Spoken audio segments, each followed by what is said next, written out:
live look right now in Fort Lauderdale, Florida this morning. Hurricane Dorian approaching the coast, gaining strength by the minute. A chase suspect tries a daredevil move trying to get away from police. Whoa, we'll tell you if her acrobatics worked out.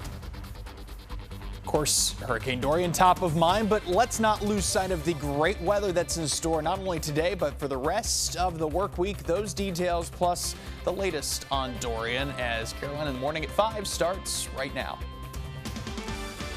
Where news comes first.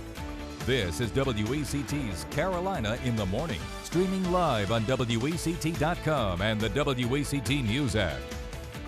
Well, good morning, and thanks so much for joining us. I'm Kim Ratcliffe. Live look now at our satellite image of the storm. Right now, Hurricane Dorian is a Category 1 hurricane and churning in the Caribbean. It is gaining strength and is likely to make landfall in Florida sometime over Labor Day weekend, possibly as a Category 3 storm. Dorian's heavy rain and high winds reached Puerto Rico, but the brunt of the damage was done to the U.S. Virgin Islands. Dorian caused piles of debris to fly in the street, knocked down trees, and also caused major flooding. Forecasters are tracking the storm's movements as Nadia Romero reports its unknown path is leaving many U.S. coastal states on edge. Damage and destruction. Hurricane Dorian is lashing the Caribbean with heavy rain and damaging winds. The storm's outer bands reached as far as eastern Puerto Rico, but the brunt of the storm's wrath fell on the U.S. and British Virgin Islands. Downed trees blocked roads and streets filled with water as the storm churned over St. Thomas. This storm is not to be trusted.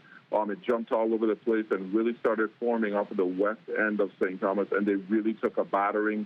President Trump approved an emergency declaration for Puerto Rico. Federal agencies will also provide critical aid to the U.S. territories and the Caribbean. But as Hurricane Dorian pushes north back into the warm, open waters of the Atlantic Ocean, forecasters warn the storm could strengthen to a Category 3 hurricane. As it barrels towards the U.S. mainland through the weekend, the storm's unpredictable path has coastal states on edge. Officials in Florida and Georgia are bracing for the worst.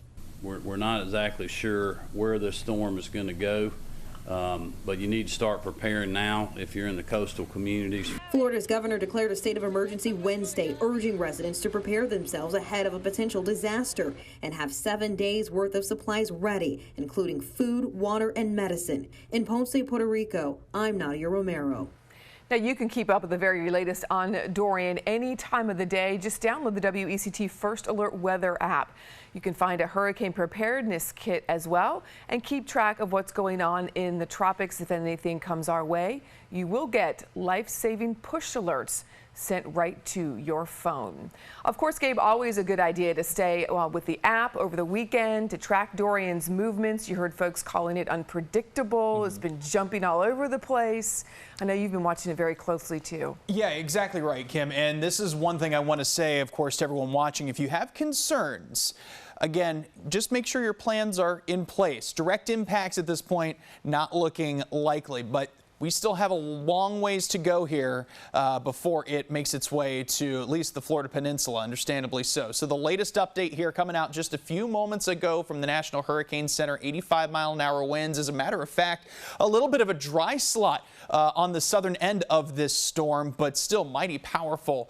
A strong Category 1 storm expected to strengthen, of course, over the warm ocean waters. The shear that it's expected to encounter in the next day or so going away. So that's going to give it additional opportunities to strengthen. Its movement right now northwest 13 miles per hour. Let's track its official track. As you see, staying well north of Puerto Rico and staying over the open waters, and that's really going to give it a chance to develop into what could be a major hurricane in the next day or two, eventually looking to make landfall at this point along the Florida Peninsula. From this point, its trajectory really unknown. Not many of the long-range models lining up whatsoever, so we want to give that some additional time to play out. But let's enjoy the here and now, at least with our forecast. Keep that back of mind, but let's also focus on temperatures in the mid-80s today. Low rain chances and mostly sunny skies. Your breezes out of the north. That's to thank for some of the cooler temperatures today. At times gusting a little higher than 10 miles per hour, but overall a beautiful day. And we've got some nice cool 60s to look forward to at night. Details in your first alert forecast coming up in just a bit. Not too bad. Continue